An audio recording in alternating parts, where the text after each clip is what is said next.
सभी संगत को जय माता की। मैं माँ काली माँ दूधनी दरबार से।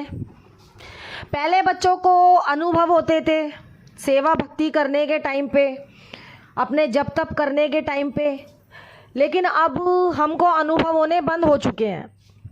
तो इसका कारण क्या होता है? जो हम जाप ताप कर रहे हैं उसका हमको पूरी तरीके से फल नहीं मिल पा रहा है और हम पे परेशानियों के पहाड़ टूट पड़े हैं और हमारे जाप ताप करने से घर में विपत्ति आ रही है, बहुत ज़्यादा तंगी आ रही है।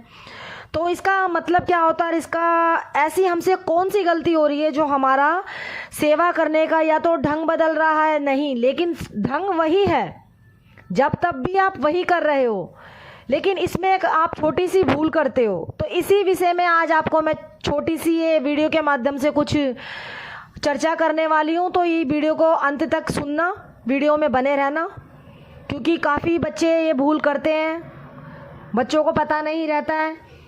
क्योंकि देखो जी, जो बच्चे गुरुमुखी हैं, जो गुरु के सामर्थ्य से चलते हैं, तो वो तो ज़िंदगी में जीना सीख चुके होते हैं, क्योंकि उनके शीश पे गुरु का हाथ है। काफ़ी बच्चे जो नॉर्मल भक्ति कर रहे हैं, जो गुरु के सामर्थ्य से नहीं चल रहे हैं, बिना गुरु के ही पूजा पाठ में लगे हुए हैं, और कोई छोटा मंत्र अपना उठा के, कोई बीज मंत्र उठा रखा है, किसी ने कोई ओम नमः शिवाय का जाप कर रहा है, कोई दुर्गा सप्तशती का पाठ कर रहा है, कोई दुर्गा चालीसा का पढ़ रहा है, कोई हनुमान चालीसा का पढ़ रहा है। तो गलती कहाँ होती है और कहाँ हम ऐसी जगह गलती कर देते हैं जो हमारे मंत्र जाप हैं वो पूरी तरीके से हमारे ईष्ट तक नहीं पहुँचते हैं। क्योंकि कोई जो नेगेटिविटी होती है हमारे पीछे खड़ी रहती है या आगे खड़ी रहती है, हमारे दाएं बाएं खड़ी रहती है, वो उस मंत्र जाप की ऊर्जा को खींचती हैं अपने तरफ, वो हमारे इष्ट तक नहीं पहुंचने देती है, उसको वो वहीं ग्रहण कर लेती हैं। वो उनको अपना बल बढ़ाने के लिए, अपना तपोबल बढ़ाने के लिए वो मंत्र जाप हमारे चोरी कर लेते हैं। क्योंकि देखो जी, माँ काली की हमने प्रतिमा रखी हुई है, माँ काली की भक्ति कर रहे हैं, या कोई सा भी उनका बीज मंत्र उठा के हम जाप कर रहे हैं, 11 माला निकाल रहे हैं, या 2 माला निकाल रहे हैं, 3 माला निकाल रहे हैं, भोले बाबा के हम मंत्र जाप कर रहे हैं, ओम नमः शिवाय, ओम नमः शिवाय, हम 11 माला निकाल रहे हैं, हम घंटों घंटों बैठे रहते हैं, परंतु उसका फल हमको मिलता ही नहीं है। तो इसका एक छोटा सा कारण यही होता है कि आपका मंत्र जाप चोरी हो रहा है, क्योंकि आपके ऊपर आपने वो ओरा नहीं बनाया हुआ है। आपने ओरा नहीं बनाया हुआ, आपका ओरा अभी उस लेवल तक नहीं पहुंचा है जो आप मंत्र जाप को अपनी बॉडी में समा पाओ। क्योंकि आप एक छोटी सी गलती ये करते हो, जिन बच्चों को पता नहीं रहता है, ये वीडियो ज़्यादा करके उनके लिए है जो नॉर्मल भक्ति करते हैं, जिन बच्चों को पता नहीं है, जो गुरु सामर्थ्य से नहीं चल रहे हैं। इसमें पहली कमी तो ये होती है कि काफ़ी बच्चे क्या करते हैं कि आसन कोई से भी रंग का मिला वो आसन ले लिया, कोई से भी रंग का मिला, चाहे काला आसन मिला चाहे लाल आसन मिला, वो बैठ गए हैं मंत्र जाप करने के लिए, बीज मंत्र कर रहे हैं और भोले बाबा के कोई भी मंत्र कर रहे हैं, ओम नमः शिवाय का। तो पहली बात तो इसमें ये होती है, जो काले रंग का आसन होता है वो होता है एक जो तंत्र विद्या में चलते हैं, जो बड़े पावरफुल मंत्र होते हैं, जो सावर मंत्र होते हैं। काफ़ी वैदिक मंत्र भी ऐसे होते हैं जो बड़े ज़्यादा पावरफुल होते हैं, जिनको हमारी बॉडी अपने भीतर समा नहीं पाती है, और उसके बाद क्या होता है, हम जब तक तो कर लेते हैं, हम कुछ समय के लिए बीमार पड़ जाते हैं। क्योंकि हमने सबसे बड़ी गलती ये करी है, हमें मंत्रों का कोई अंत नहीं पता है, कोई शुरुआत नहीं पता है, बस हम बिना उसके करने बैठ गए। तो कोई भी मंत्र जाप एक तो बिना गुरु के करना नहीं चाहिए। अगर आप बिना गुरु के कर भी रहे हो, अगर आपका कोई गुरु नहीं है, तो इसमें एक छोटी सी बात यही आती है कि हमें अपने आसपास लाल रंग का एक तो पहले आसन लेना है, काले आसन पे कोई भी नहीं बैठना है। अगर कोई भी सावर मंत्र कर रहे हो, आप बिना गुरु के कोई मंत्र कर रहे हो, तो काले रंग के आसन पे नहीं बैठना है। ये एक तंत्र विद्या में आता है, जिससे उग्र प्रकार के जो मंत्र होते हैं उनसे जब तब चलता है। उसके लिए एक जो माला होती है, माला का भी एक अलग महत्व रखा गया है। हकीक की माला से काले आसन पे बैठ के जब तप होते हैं, वो माता महाकाली के होते हैं। उनकी पूजा विधि भी एक अलग होती है। माता महाकाली की रात को जो 12 बजे पूजा करते हैं, वो मंत्र और वो जाप और वो आसन, वो माला, वो रात्रि में चलता है। क्योंकि माता महाकाली का जागने का टाइम होता है, रात्रि की देवी है माँ कालरात्रि। अगर आपको घर में रह के आप एक सांसारिक जीवन में रह रहे हो, आपको अपने अंधन भंडार भरने के लिए, आपको एक घर में खुशहाली लाने के लिए, अपने बच्चों के लिए, अपने परिवार के लिए आप कोई जाप उठा रहे हो, तो एक लाल रंग का आसन आपको लेना है। आपको सुरक्षा घेरा लगाना है। सुरक्षा घेरा में आप भैरव बाबा का भी मंत्र कोई जप कर सकते हो। ओम बटुक भैरवाय नमः ओम, ओम बटुक भैरवाय नमः ओम। 7 दफ़ा ये मंत्र जाप करके आपको हाथ में गंगा जल रखना है।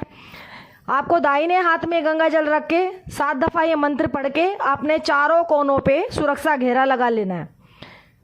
यह आपका सुरक्षा घेरा लग जाएगा। आपके आसन का, आपकी बॉडी का जो भी नेगेटिविटी होगी वो काफ़ी कोशिश कर लेगी आपका ये मंत्र जाप अपने तरफ खींचने के लिए, परंतु वो खींच नहीं पाएगी। वो मंत्र जाप आपके सीधे आपके इष्ट तक जाएंगे। उसका फल पूर्ण रूप से आपको ही प्राप्त होगा। क्योंकि क्या होता है कि जो नेगेटिविटी होती है वो अपने आप को पावरफुल बनाने के लिए आपके मंत्र जाप खाती रहती हैं। आप सालों से कर रहे हो, आप 4 साल से कर रहे हो, आप 5 साल से कर रहे हो, लेकिन उसका फल आपको नहीं मिलता है। तो इसका कारण ही यही होता है कि हम लोग क्या करते हैं कि कोई सुरक्षा घेरा नहीं लगाते हैं। पहली बात तो कोई भी आधे अधूरे मंत्र आप किसी गूगल पे से उठा लेते हो, किसी यूट्यूब पे से उठा लेते हो, लेकिन वो मंत्र पूरे नहीं होते हैं। अगर आप कोई मंत्र ऐसा उठा भी रहे हो तो जो ओम नाम का जो शब्द है, समग्र संसार को रचाने वाले हैं शिव शक्ति। अगर आप कोई माँ काली का बीज मंत्र भी कर रहे हो, ओम क्रीम कालिकाय नमः, आपने आधा मंत्र छोड़ दिया है। वो मंत्र पूरा नहीं है। पूरा मंत्र इस तरीके से होता है, अगर आपको वो मंत्र बांध के रखना है, अपनी माता रानी तक पहुंचाना है, किसी नेगेटिविटी के हवाले नहीं करना है, तो मंत्र को ध्यान से सुनो। ओम क्रीम कालिकाय नमः ओम, आपको लास्ट में भी ओम लगाना है, क्योंकि वो मंत्र फिर शिव और शक्ति तक ही रहेंगे। उसमें नेगेटिविटी कोई नहीं घुसेगी बीच में। वो मंत्र आपका जो भी होगा वो भोले बाबा तक जाएगा, माता महाकाली तक जाएगा, उसको कोई नहीं चुरा सकता।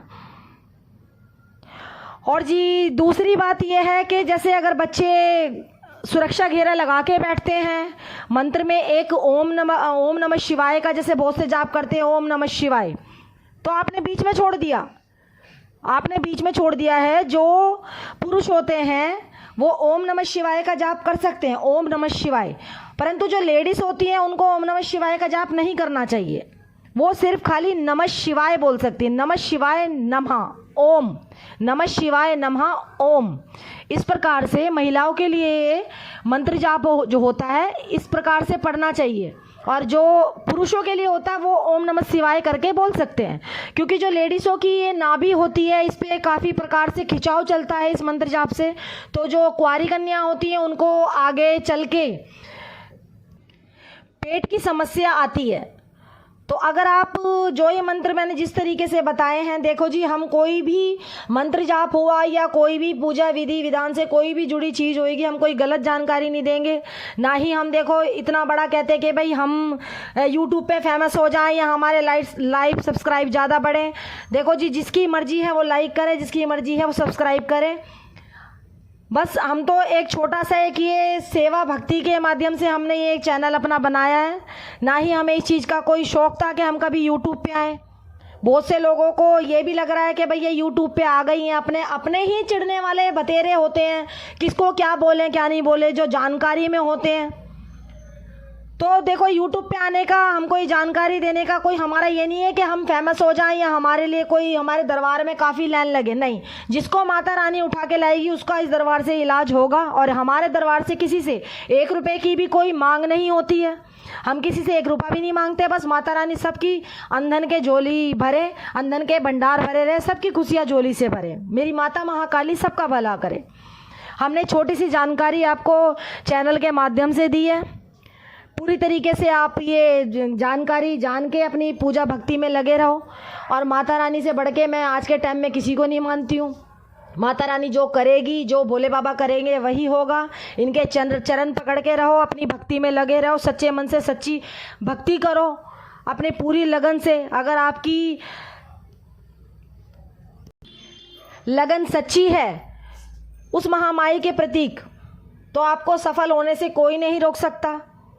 बस आप अपनी भक्ति में लगे रहो और अपना जब तक माता रानी के चरणों में इसी तरीके से, इसी प्रकार से अर्पित करते रहो। भोले बाबा की भक्ति करो, साधारण सी भक्ति करो, नॉर्मल भक्ति करो, ज़्यादा अंदर डीपली बिल्कुल घुसने की कोशिश मत करो। जितने आप नियमों से बंधोगे, जितना आप नियमों में डूबोगे, उतना ही आप नियमों में डूबते जाओगे, क्योंकि इनका कोई किसी ने आकार नहीं पाया है, माता महाकाली का और महाकाल बाबा का। तो इनका आकार ढूंढने के लिए तो बड़े बड़े योगी जो तपस्मयी होते थे, बड़े बड़े साधु संत, वो बेचारे परलोक सुधार गए हैं, जोता जोत समा चुके हैं, लेकिन इनका महामाई का किसी को भी अंत नहीं मिला है। जो कहते हैं ना बड़े बड़े साधक कि हमने काली सिद्ध कर रखी है, हम सिद्ध कर लेते हैं, काली को हमने सिद्ध कर रखा है, महाकाल को हमने सिद्ध कर रखा है। तो ऐसा कुछ नहीं होता मेरे भाई, सिद्ध नहीं होती है माता किसी से भी। जिस दिन माता रानी किसी को आंखों से दिख गई ना, और जिसकी सीस पे खेल गई पूरी बॉडी में, फट जाएगा वो इंसान, बीच में से फट जिसे कहते हैं। माता रानी की एक छोटी सी ऊर्जा आती है, हमारी जो पूजा भक्ति से प्रसन्न होकर माता रानी हमको देती हैं, तो वही उनकी एक ऊर्जा हमारे शरीर में आती है। कोई यक्ष नहीं है, कोई योगनी है, कोई हाकनी है, कोई डाकनी है, कोई शाकनी है। उनकी एक छोटी सी कृपा हमारे को मिलती है और उसी में हम लोग फूल जाते हैं कि हमें तो माता रानी आ गई, माता महाकाली आ गई। तो मेरे भाई ऐसा कुछ नहीं होता। अपनी साधारण सी भक्ति करो, सिंपल सी भक्ति करो, माता की बस कृपा पाओ। माता को पाने की कोशिश मत करो, बस उसकी कृपा पाने की कोशिश पर करो, उसका प्यार पाने की कोशिश करो। माँ को माँ मान के चलो, शक्ति मान के मत चलो, शक्ति बना के मत पूजो। तो जी छोटी सी जानकारी मैंने चैनल के माध्यम से दी है। अगर हमारी जानकारी किसी को समझ आई हो, किसी को हमारी वीडियो अच्छी लगी हो, तो वीडियो को लाइक करिएगा, सब्सक्राइब करिएगा और ज़्यादा से ज़्यादा शेयर कीजिएगा। तो सभी संगत को जय माता की।